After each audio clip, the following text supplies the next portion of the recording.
السلام عليكم ورحمة الله وبركاته. جاسوس بريطاني ينجح في الدخول لمكة المكرمة ويوصل للكعبة وكمان يسرق قطعة من الحجر الأسود، ويتم وضع القطعة دي في متحف التاريخ الطبيعي بلندن، وهناك يكتشفوا أن الحجر الأسود جزء من نيزك فريد من نوعه وأنه مش من أحجار الأرض.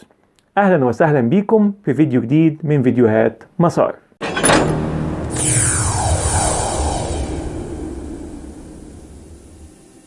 في الحقيقة في اختلاف كبير جدا في الساحة العلمية عن مصدر الحجر الأسود ونوعه وتركيبته، وطبعا أساس الاختلاف هو عدم إمكانية أخذ جزء من الحجر الأسود لدراسة مصدره ومكوناته، لأن طبعا زي ما انتم عارفين إنه حجر مقدس لا يمكن المساس به أو حتى أخذ جزء منه. قصتنا النهاردة بتقول إن الجمعية الملكية الجغرافية البريطانية التابعة لجامعة كامبريدج بعتت جاسوس لمكة المكرمة عشان يسرق جزء من الحجر الأسود عشان يقدروا إن هم يفحصوا الجزء ده، وده عشان يثبتوا للعرب والمسلمين إن اللي قاله الرسول عليه الصلاة والسلام على الحجر الأسود غير صحيح، خصوصا إن في حديث شريف عن الموضوع ده. ونص الحديث بيقول عن ابن عباس رضي الله عنهما قال: قال رسول الله صلى الله عليه وسلم: نزل الحجر الأسود من الجنة وكان أشد بياضا من اللبن فسودته خطايا بني آدم. نرجع بقى على الجاسوس البريطاني واللي درس اللغة العربية لمدة 7 سنين، وبعد كده رايح على المغرب عشان يكتسب اللهجة المغربية، ومنها راح على مصر على انه حج مغربي، وده كان في القرن ال19 الميلادي، وركب الباخرة في اتجاه الحجاز. وكان دايما الحجاج المصريين بياخدوا معاهم طعامهم وزادهم اللي هيكفيهم في خلال الرحلة، وكان دايما الحجاج بيعزموه على كل وجبة عشان يكرموه وكمان يطعموه، فتأثر شوية من حسن المعاملة. وتاني تأثر كان لما دخل مسجد الرسول صلى الله عليه وسلم والمدينة المنورة. أما التأثر العظيم فكان لما شاف الكعبة من على مشارف مكة، والكعبة محاطة بجبال من كل الجانب وهي على أرض منخفضة، فكان أي حد في الزمن ده وهو داخل من مكة يقدر يشوف الكعبة بوضوح. ويقال إن الجاسوس بعد كده كتب وقال: لقد هزني هذا المنظر كثيرا من الأعماق. بس الحقيقة بقى إنه كان مصمم على إنجاز مهمته اللي جه عشانها. واللي منكم ما يعرفش فالحجر الأسود اتفتت ل 14 قطعة في حجم حبة اللوز، وده لما القرامطة قاموا بسرقته.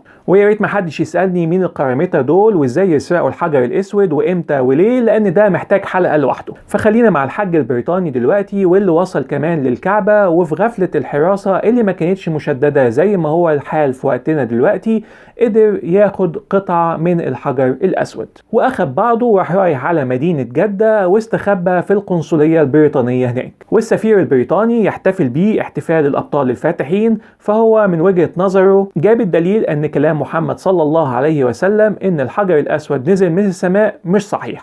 ويوصل الحج لبريطانيا عن طريق باخرة أسترالية، ويوضع قطعة الحجر الأسود في متحف التاريخ الطبيعي بلندن، ويقوم العلماء بتحليله ويتفاجئوا انه جزء من نيزك ذو نوع فريد. ويتأثر الجاسوس البريطاني ويعلن إسلامه ويكتب كتاب من أجمل الكتب من جزئين ويسميه رحلة إلى مكة. وصف في الجزء الأول عداءه للإسلام وتآمره على المسلمين، وفي الجزء الثاني خضوعه لرب العالمين.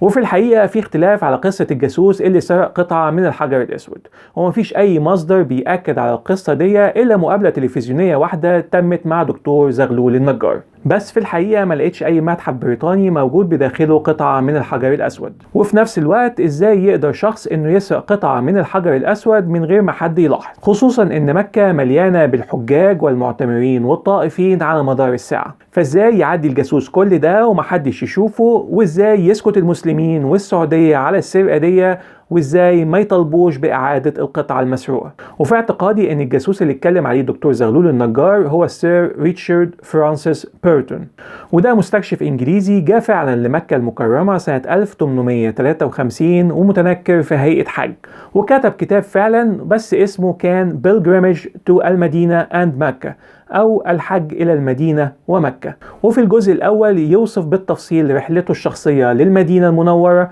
وفي الجزء الثاني يوصف بالتفصيل رحلته لمكة وكمان مناسك الحج. وصف ريتشارد بيرتون الكعبة والحجر الأسود بالتفصيل في كتابه، بس ما قالش خالص إن هو سرق أي قطعة من قطع الحجر الأسود، وكمان ذكر بصعوبة وصوله للحجر الأسود.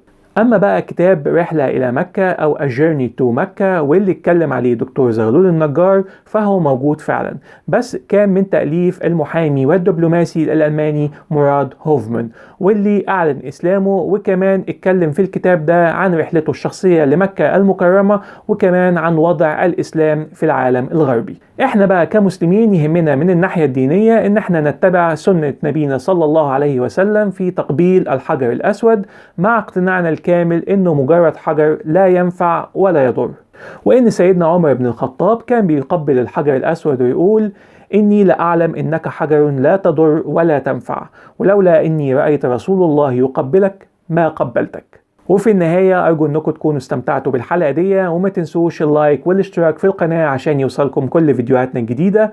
والسلام عليكم ورحمة الله وبركاته.